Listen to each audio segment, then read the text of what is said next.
What's up, pretty thinkers? It's Yasmin, and welcome back to Pretty Thoughts. So I know it's been about a month or so, a little over a month or so since the last episode, and I want to apologize for that. I was on my 2-week summer break from summer classes, and I was also working on new cover art for the podcast, which pretty much took me the whole month of June to do. And then just trying to work on this particular episode. It was very draining, I'll say. I don't know, every time I sat down to try and finish it, I just found myself, feeling really sad and defeated. And that's really all I can say about it. There's so much that I want to talk about regarding this topic. And so I've decided to split it up into 2 parts. And next week, the second part will come out. So I'll say that I feel like a lot of this stuff needs to be said, or it has been said. So I really don't know how I can add to this conversation anymore. But it has been something that I wanted to talk about for a while now. So here we are. But yeah, I just thought I'd say that. Like I said, I changed the cover art for the podcast, so I hope you all like it. I did everything myself. It's all about elevating and progressing and just, looking at the future and where I want things to go. So, just bear with me. I'm trying my best. I'll say that. But yeah. Anyway, let's get into the episode and what we're actually supposed to be talking about. So there has been a lot of talk lately about Black women and how we feel left out of a conversation that we've helped build, and in a lot of cases have maintained. We don't feel loved, we don't feel protected, and we don't feel heard. So many of us want to feel accepted, or really want to be accepted by the people that we care and love. The people that we care for and love so much. And yet it seems like they couldn't care less about us. And I'm talking about Black men specifically. Where are a lot of you when we need you? You seem to only care when another Black man is killed.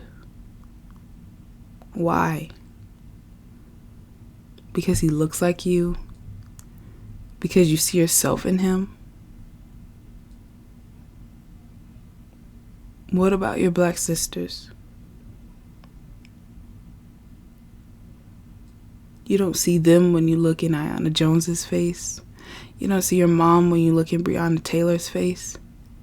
Your aunt in Sandra Bland, your cousin in Toyin. We are in this fight too. And we are not only fighting racism, but the patriarchy. And some of us are even fighting transphobia.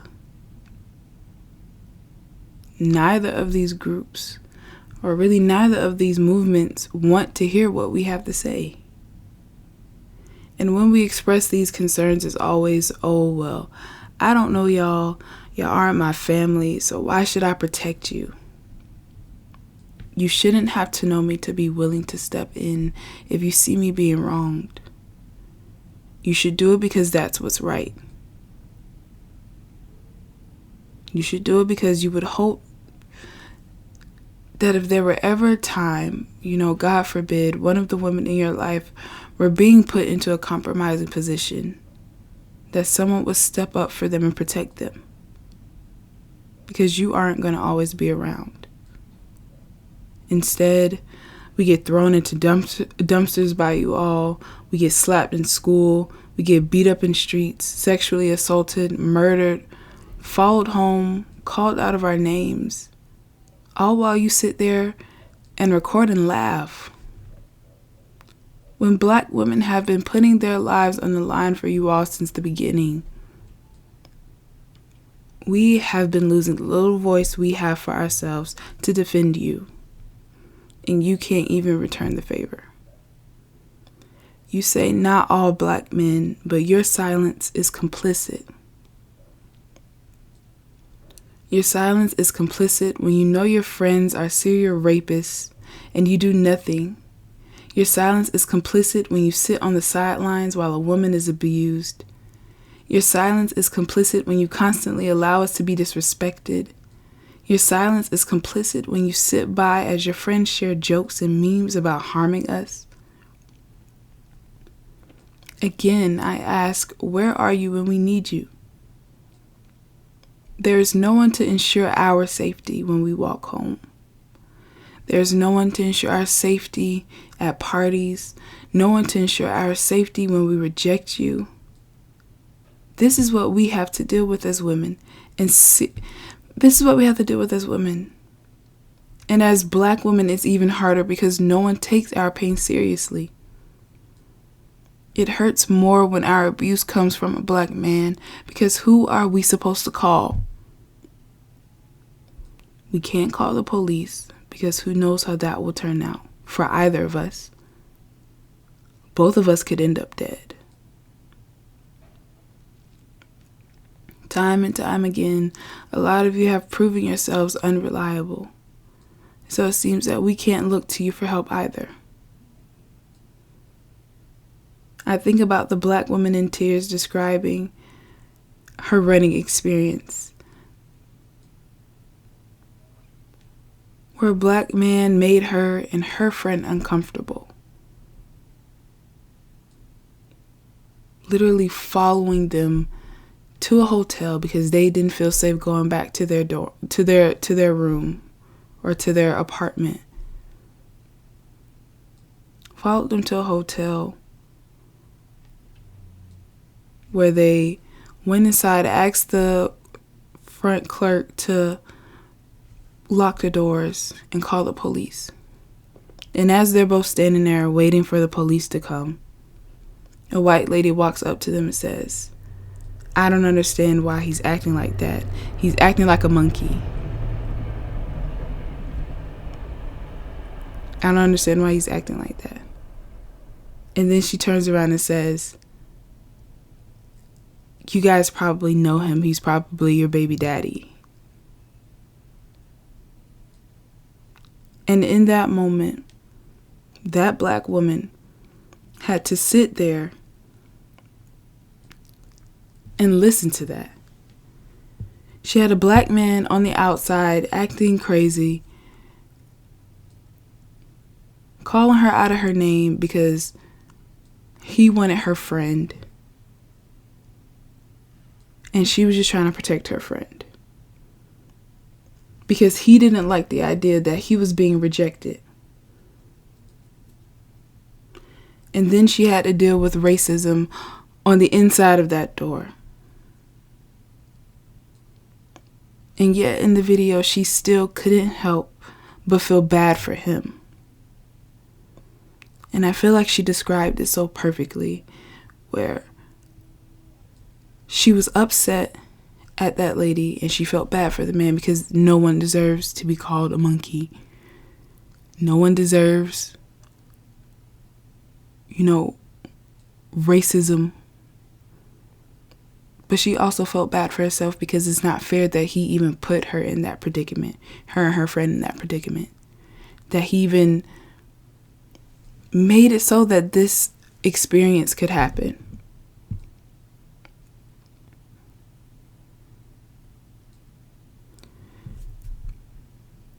It wasn't right.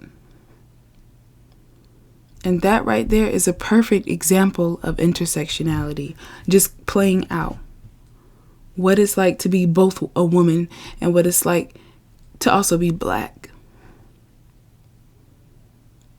I think about Toyin She was sexually assaulted and killed by a black man in the midst of everything going on. What was he thinking? I don't know his mindset, and I don't think any of us ever will. But to still be able to, commit acts of violence against black women, being a black man yourself, in a time where we are talking and discussing violence against black bodies. Where is the remorse? Where is the conscience? Where is the self-reflection? I think about how a lot of black men were silent for Breonna Taylor, but went loud. Went out and just, I don't want to say acted a fool, but went out and really made sure that their voices were heard for George Floyd. Breonna Taylor deserved more. Toyin deserved more. I think about Megan Thee Stallion and how recently she was shot in the foot, by Tory Lanez. And instead of men calling Tory out, they laughed and made memes and even made jokes about shooting us. Saying things like, Tory set the tone for summer 2020. We're shooting all hot girls from now on. When is that ever okay? Why is it that every time a black woman is harmed, it's either jokes or complete silence? This is the problem we're having. This is where there seems to be some misunderstanding. Please do better. And I won't end this episode saying do better and not give solutions. On a much grander scale, black women want black men to go as hard for us as we do for you. Share our stories, spread our names, include us in these conversations of injustice, because black men aren't the only ones suffering or under attack. Even though black men are black, they are still men and often benefit from that. As black women, we have our hands in two fights and two parts of our identity: women's rights and racial equity/equality. Oftentimes, we get left out of both conversations because white women rule the women's movement and black men dominate the race one. So acknowledging us and our struggles as black women, not publicly perpetuating negative stereotypes of us, not gaslighting us when we might mention an issue about our experience with black men, the list goes on, are all steps in the right direction. Accountability is important. Sexual assault is very much prevalent. So protecting black women in the physical sense is a part of this too. If you see a guy showing predatory behavior, or you are friends with someone who exhibits that behavior, call him out. Stop him. Even though that isn't necessarily just a black woman problem, it's still important. Because it puts a lot of us in uncomfortable predicaments that could cause both of us to lose everything if police have to be called. Listen to the black women in your life. Fight for the black women in your life. Amplify their voices. Go as hard for them as you would for one of your homeboys, or for the hundreds of black men you've gone to the streets and protest for. For black women, this is bigger than police brutality. This is also about sexual abuse and domestic violence. When we say Black Lives Matter, we mean all black lives. This movement is a community effort. But there can't be community if the only time black men want to speak out is when they see harm being done to someone who looks like them.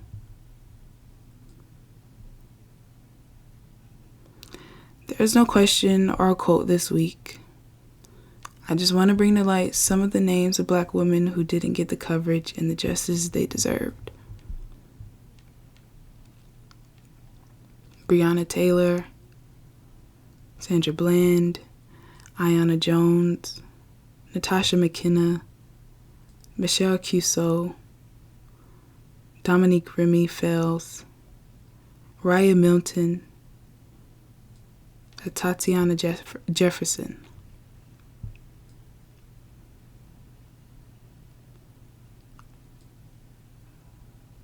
This is Yasmin, signing off. And always remember, keep those thoughts pretty.